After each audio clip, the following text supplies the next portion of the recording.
Okay, so that was fun, but as you can see, sometimes when you're looping stuff, it doesn't always go perfectly.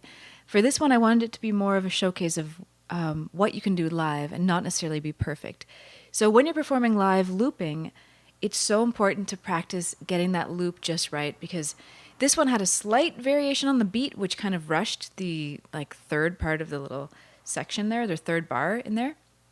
And as I'm playing other parts, it's starting to build, and you start to really realize, like, oh, shoot, how am I going to work with this? So my best advice is when you're doing this kind of setup and experimenting with looping, just really practice with your foot, getting those beats totally in sync and totally in a perfect loop.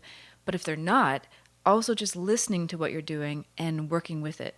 You might want to change something change something of your arrangement that you're doing to kind of fit in that little mistake and just make it your own. Because the worst thing you can do is get halfway through a song and then go, oh no, I'm playing it the same way, but it sounds like crap because everything's off. I always feel if it's a little bit off, roll with it, make it part of the song, and then at the end, you got through it. So this was a perfect example of that, where it wasn't quite perfect, but it kind of was a work through, which is always good to practice. And I thought I would share my practice with you, because this is stuff I do by myself in my room all the time with my guitar and making beats and looping them just to practice in the case that I do a solo show. Usually I don't have to do this kind of setup live, but it's nice to be prepared if you do. Anyways, that is all for today. Thank you so much. I hope you have a great day. As always, stay cool, cooler than me, and I'll see you in the next one. A little purpose, something to know, a new direction, give me somewhere